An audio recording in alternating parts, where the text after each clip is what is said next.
Hello friends, welcome to plant science forum. कुछ दिनों पहले मैंने एक वीडियो लेक्चर बनाया था प्लांट फॉसिलाइजेशन के बारे में। उस पर मुझे कुछ लोगों के रिस्पांस आए कि फॉसिल्स का एज पता करने के लिए जो कार्बन डेटिंग टेक्निक होती है उसके ऊपर कोई वीडियो लेक्चर बनाया जाए। तो चलो आज हम बात करेंगे कार्बन डेटिंग के बारे में, जिसमें कार्बन का एक आइसोटोप कार्बन 14 को यूज़ किया जाता है फॉसिल्स का जियोलॉजिकल आर्टिफैक्ट्स का एज पता करने के लिए।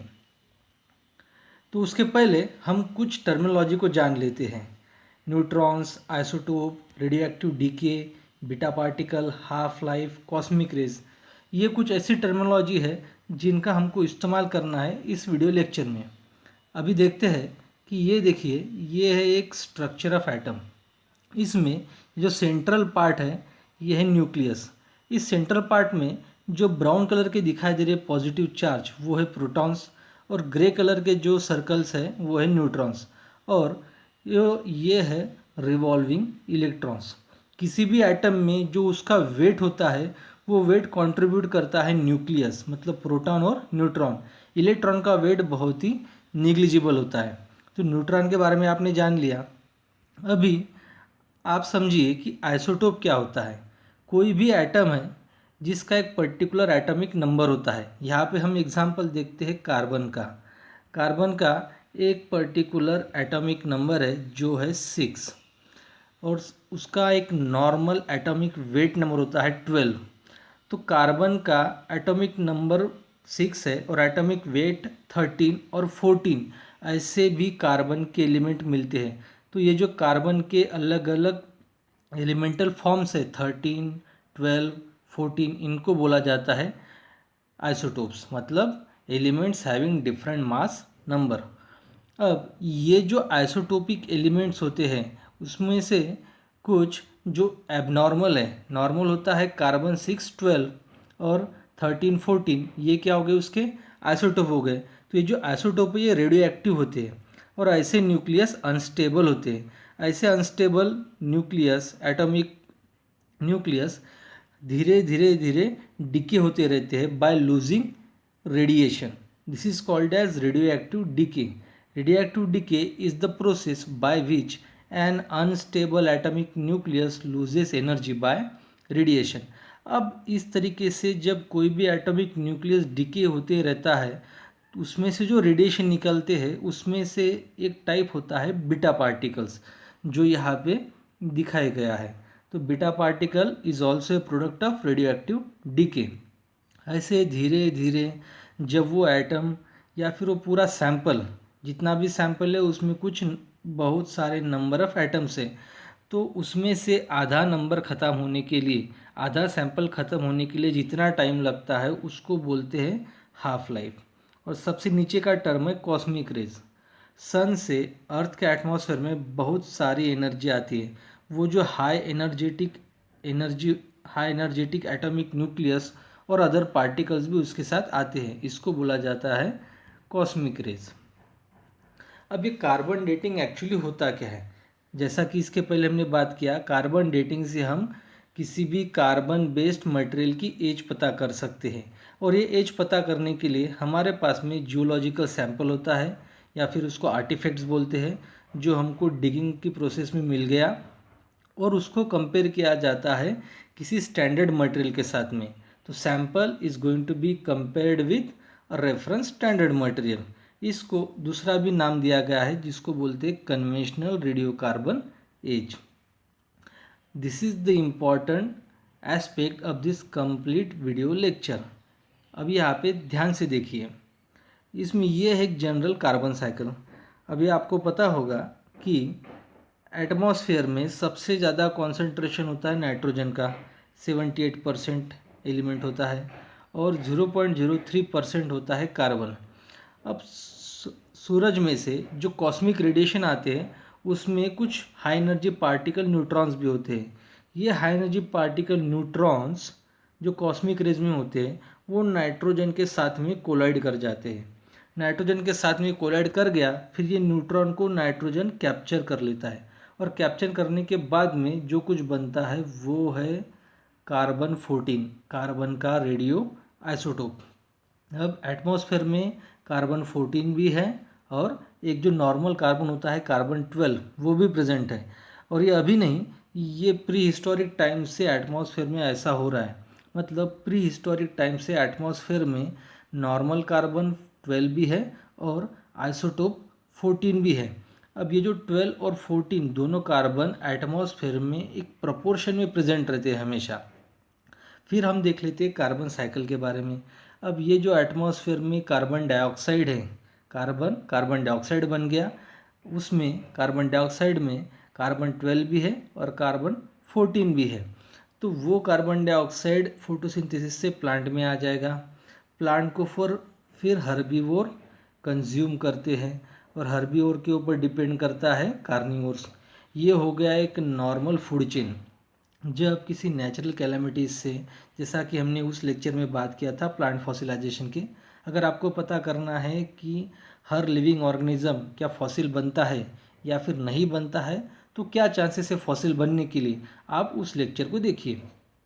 अभी बात करते हैं कि ये जो कुछ भी एटमॉस्फेयर में अर्थ में प्रेजेंट है, प्लांट हो गए या फिर एनिमल लाइफ हो गई, ये जब मर जाते हैं तो इसमें से कुछ पार्ट ज़मीन में दफना दिए जाएंगे। अब ये जो दफना दिए पार्ट है इसमें कार्बन तो प्रेजेंट है और वो भी उस प्रपोर्शन में प्रेजेंट है जिस प्रपोर्शन में एटमॉस्फेयर में प्रेजेंट था। एटमॉस्फेयर में रेडियो एक्टिव कार्बन 14 और नॉर्मल कार्बन 14, इसका जो प्रपोर्शन था वही प्रपोर्शन सेम कार्बन फिक्सेशन से प्लांट में आ गया और वही प्रपोर्शन हमको फॉसिल्स में भी मिलता है। जब कोई भी ऑर्गेनिज्म प्लांट हो या एनिमल हो वो मर जाता है, उसके मरने के बाद में कार्बन का एक्सचेंज बंद हो जाता है, कार्बन इनटेक भी नहीं होता और कार्बन आउटपुट भी नहीं होता। तो किसी भी आर्टिफैक्ट्स में जो कार्बन का कंटेंट है वो मरने के बाद में कांस्टेंट रह जाता है और फिर धीरे धीरे वो जो रेडियो आइसोटोप उस ऑर्गेनिज्म में एंट्री कर गया था वो डिके करना स्टार्ट कर देता है, क्योंकि वो न्यूक्लियस अनस्टेबल होता है। अभी जो कार्बन 14 था वो धीरे धीरे डिके हो जाएगा और फिर से एक नॉर्मल नाइट्रोजन बन जाएगा। तो इसमें कंप्लीट अमाउंट जितना ऑर्गेनिज्म में प्रेजेंट था उसमें से आधा बचने के लिए, आधा रेडियो आइसोटोप कार्बन 14 का ख़त्म होने के लिए कितना साल लगता है? 5730 ईयर्स, इतने साल लगते हैं आधा कार्बन का अमाउंट ख़त्म होने के लिए, आधा रेडियो आइसोटोप कार्बन का अमाउंट ख़त्म होने के लिए। इसको बोलते हैं हाफ लाइफ पीरियड। तो आप इससे समझ गए होंगे कि कार्बन 14 का हाफ लाइफ पीरियड कितना है? 5730 ईयर्स। अब ये सब पता किया है विलार्ड लिबी ने। इनकी एक टीम थी और मेन साइंटिस्ट थे विलार्ड लिबी, जो एक अमेरिकन फिजिकल केमिस्ट थे। इन्होंने पता किया कि लिविंग मैटर में कार्बन का आइसोटोप भी होता है जो एक अनस्टेबल नेचर का होता है। तो इनकी इस खोज के लिए इनको 1960 में नोबेल प्राइज़ इन केमिस्ट्री से नवाजा गया। अब क्या क्या मटेरियल है जो कार्बन डेटिंग में प्रोसेस्ड किए जा सकते हैं? Almost all the organic compounds can be processed. इसके अलावा कुछ इनऑर्गेनिक मटेरियल जिसमें ये मॉलिस्क के शेल दिखाए गए हैं, इनको भी प्रोसेस किया जाता है, क्योंकि मिनरल डिपोजिशन के टाइम पे एटमॉस्फेयर में जो कार्बन डाइऑक्साइड था हो सकता है वो भी इसमें डिपॉजिट हो गया हो। तो इनको भी, जो इनऑर्गेनिक मटेरियल है, कुछ इनऑर्गेनिक मटेरियल इनको भी प्रोसेस्ड किया जा सकता है। ऐसे मटेरियल को प्रोसेस्ड करने के पहले फिजिकल और केमिकल प्री ट्रीटमेंट से जो इसका जो एक्स्ट्रा कंटामिनेंट्स है उसको निकाला जाता है और सिर्फ सैंपल उसको प्रिजर्व किया जाता है। अब ये कार्बन डेटिंग को पता करने के लिए साइंटिस्ट ने 3 टेक्निक दी है। एक गैस प्रोपोर्शनल काउंटिंग, दूसरी लिक्विड स्किंटिलेशन काउंटिंग और थर्ड है एक्सीलरेटर मास स्पेक्ट्रोस्कोपी। इसमें से ये जो 2 मेथड्स है इसमें जो कार्बन आइसोटोप डिके हो रहा है उसमें से डिके के टाइम पे जो बीटा पार्टिकल इमिट होते हैं उसको काउंट किया जाता है एज पता करने के लिए। Where as accelerator mass spectroscopy में नंबर ऑफ एटम्स पे एम्फसाइज किया जाता है। मतलब किसी भी सैंपल में कार्बन के आइसोटोप कितने हैं, फिर वो कार्बन 12, कार्बन 13, कार्बन 14, ये तीनों को कैलकुलेट किया जाता है, इनका नंबर काउंट किया जाता है एज पता करने के लिए। ऊपर के दो में क्या है, बीटा पार्टिकल का जो इमिशन होता है उसको काउंट किया जाता है, और नीचे इसमें क्या है, इसमें नंबर ऑफ एटम्स को कैलकुलेट किया जाता है। अभी पहला देख लेते हैं गैस प्रोपोर्शनल काउंटिंग। इसमें बीटा पार्टिकल को काउंट किया जा रहा है, जो सैंपल है उसको CO2 गैस में कन्वर्ट किया जाता है। कन्वर्ट करने के बाद में उस गैस को इस सिलेंडर में रखा जाएगा, इसमें वो गैस डिफ्यूज़ हो जाएगी। इसमें एनोड है और ये सिलेंडर है, ये ऊपर की लेयर ये कैथोड है।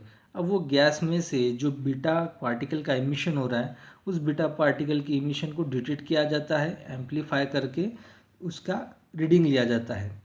अब इसमें जितना भी बीटा पार्टिकल का इमिशन हो रहा है वो सब कहाँ से आ रहा है, कार्बन आइसोटोप से।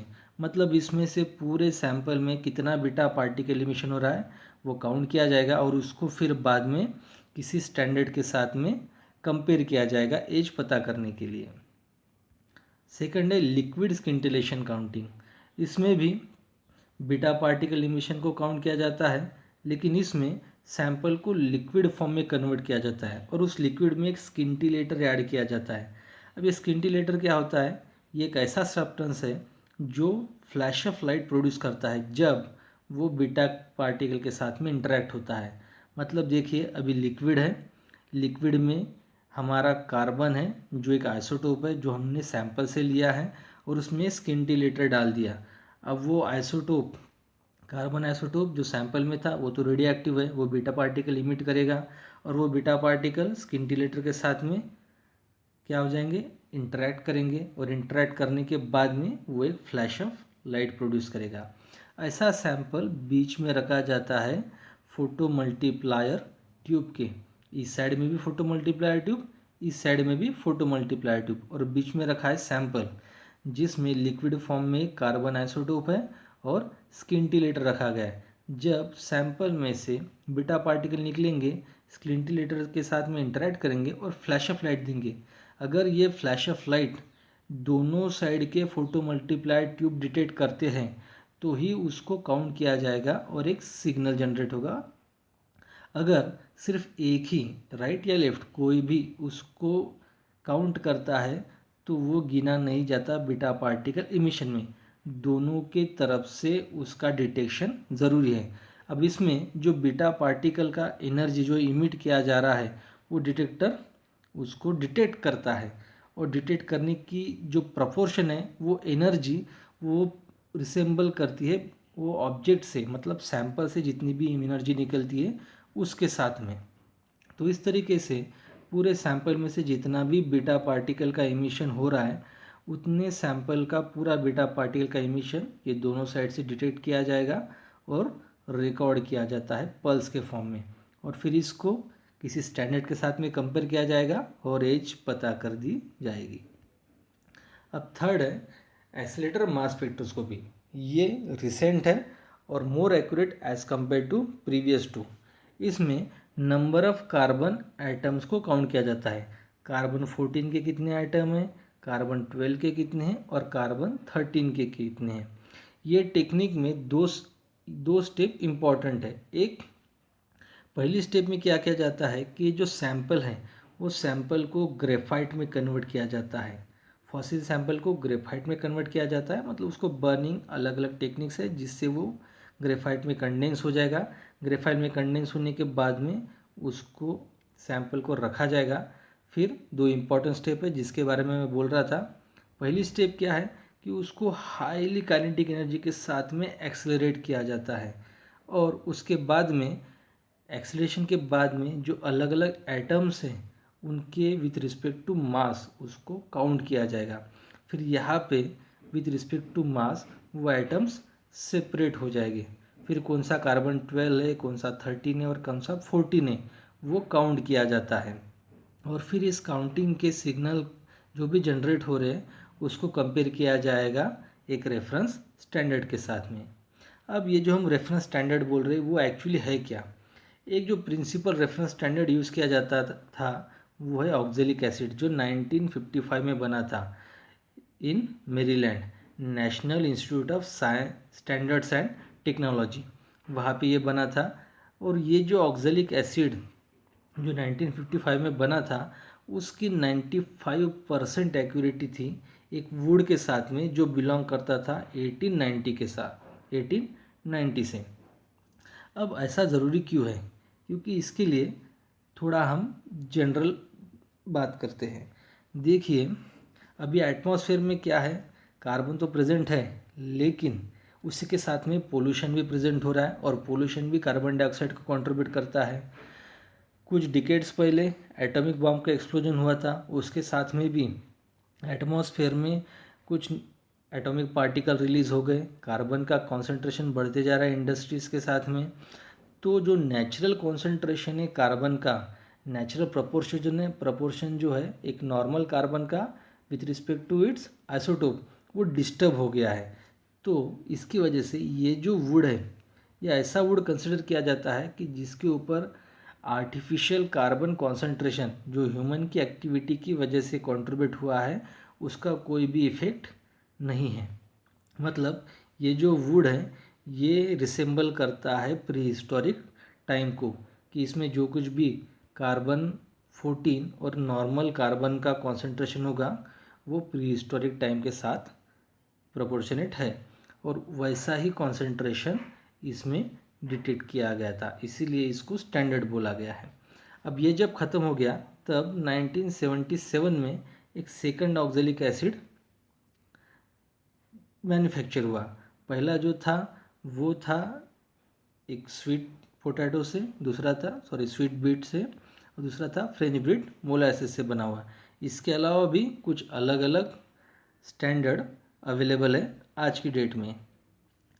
और जब रेडियो एक्टिविटी ऑफ मटेरियल्स को हम स्टडी करते, उसी के साथ में वो मटेरियल के साथ में कुछ कंटामिनेशन भी आता है, क्योंकि जब फॉसिल्स मिलते हैं तो सिर्फ लिविंग मैटर नहीं मिलता, उसी के साथ में सिंस टाइम इमेमोरियल कुछ मिनरल डिपोजिशन भी मिलता है। तो जो मिनरल डिपोजिशन है, कुछ कार्बोनेट्स है, उन सबको रिमूव किया जाता है ताकि हमको सिर्फ लिविंग सैंपल की रीडिंग मिल सके। तो कार्बन डेटिंग के साथ में कुछ प्रॉब्लम्स भी हैं। एक तो पहला प्रॉब्लम ये है कि कार्बन डेटिंग से हम सिर्फ 50,000 ईयर इतना ही बैक में जा सकते हैं। कोई भी आर्टिफैक्ट्स या फिर जो फॉसिल मिलता है, वो फॉसिल से हम सिर्फ 50,000 साल तक का एज पता कर सकते हैं। और आज की तारीख में जैसा कि हमने डिस्कस किया, heavy pollution, atomic bomb testing और एक्सप्लोजन जो सेकेंड वर्ल्ड वॉर के टाइम पे हुआ था, उसकी वजह से नेचुरल CO2 का कॉन्सेंट्रेशन डिस्टर्ब हो गया है।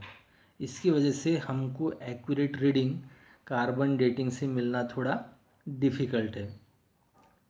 और नेचर के साथ में एटमॉस्फेयर में बहुत सारे अलग अलग फॉर्म्स ऑफ कार्बन कंपोनेंट्स भी मिलते हैं, तो हमको कंटामिनेशन मिलने के चांसेस थोड़े ज़्यादा है। इसीलिए साइंटिस्ट लोगों ने कुछ अल्टरनेटिव ढूंढ के निकाले हैं, जैसे यूरेनियम का 238, यूरेनियम का 235, ये दोनों यूरेनियम के आइसोटोप हो गए। थोरियम, अगर इनकी हाफ लाइफ देखते हैं, यूरेनियम 238 की हाफ लाइफ कितनी है? 4.5 बिलियन ईयर्स। यूरेनियम 235 की हाफ लाइफ 7.1 बिलियन ईयर्स, और इसी तरीके से थोरियम का 13 बिलियन ईयर्स। तो हम देख सकते हैं कि कार्बन 14 का हाफ लाइफ कितना था? कुछ 1000 ईयर्स, और ये है बिलियन ईयर्स में। So these are more accurate and more user friendly for knowing the age of fossils. अगर आपको इस वीडियो लेक्चर के बारे में कुछ भी डाउट्स है तो आप नीचे कमेंट सेक्शन में जाके पूछ सकते हैं। यह है हमारा YouTube channel plant science forum. Thank you.